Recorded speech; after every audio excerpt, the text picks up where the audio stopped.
यो weaves, आज हम बात करने जा रहे हैं मार्शल डी टीच के बारे में, जिसे आप सब ब्लैक बियर्ड के नाम से जानते हैं।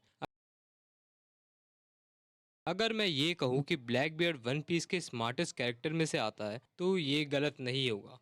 हाँ, मैं जानता हूँ वो ल्यूफी की तरह स्टूपिड हरकतें करता है, पर आप ध्यान से इसके बारे में सोचते हैं तो मार्शल डी टीच की एक प्लानिंग थी जिसे बनाने में उसे 20 साल से ज्यादा का समय लगा, और उसने उसको पूरा भी किया बिल्कुल परफेक्टली। मार्शल डी टीच ने बचपन में ज्वाइन किया था वाइट बियर्ड की क्रू को, सिर्फ एक इंटेंशन से, सबसे शक्तिशाली लॉज या डेविल फ्रूट यामी यामी नोमी को पाने के इरादे से। आप खुद सोचो, उसने एक योंको की शिप पर आराम से वेट किया और अपना सर नीचे रखकर टाइम बिताया। और आप ये भी याद रखें, सैंक्स की आंखों में दिया स्कार ब्लैक बियर्ड की ही देन है। सैंक्स ने ये तक कहा कि ब्लैक बियर्ड लापरवाह नहीं था। अब आप उस बंदे की स्मार्टनेस देखो, वो इतना ज्यादा पावरफुल होने के बाद भी उसने अपनी पावरनेस को शो नहीं किया। उसने अपने आप को लो प्रोफाइल रखा शुरुआत से ही, और वाइट बियर्ड के शिप में रह कर के अपने फ्यूचर क्रू की तैयारी में लगा हुआ था। और वाइट एक दिन वाइट बियर्ड की क्रू में से एक जने को वो डेविल फ्रूट मिल गया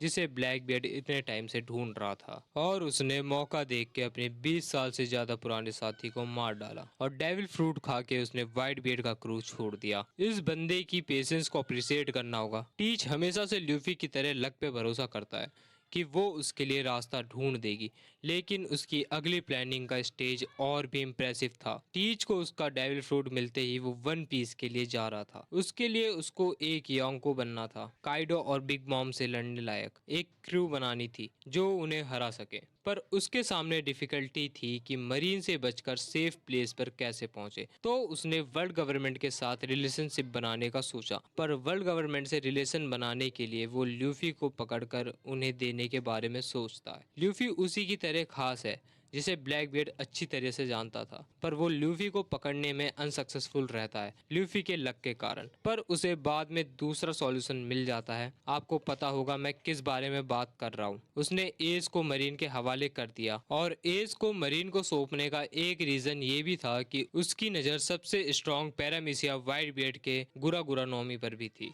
एज को वर्ल्ड गवर्नमेंट के हवाले करके वो इम्पेल डाउन में जाता है अपने क्रू के लिए शक्तिशाली लोगों को इकट्ठा करने के लिए, और सभी कैदियों को छोड़ देता है मरीन फोर्ड के लिए, जहां मरीन और वाइट बियर्ड की सेना एक दूसरे को पहले ही वीक कर चुकी थी। और फिर ब्लैक बियर्ड अपनी नई क्रू के साथ मरीन फोर्ड पहुंचता है बिल्कुल फ्रेश पावर के साथ, और उस सिचुएशन का फायदा उठाता है, वाइट बियर्ड को मारता है और गुरा गुरा नोमी को ले लेता है और एक योंको बन जाता है। और ये सब उसके एक प्लान का हिस्सा था जब वो 16 साल का था। अब हम इस कैरेक्टर को जीनियस नहीं कहेंगे तो क्या कहेंगे।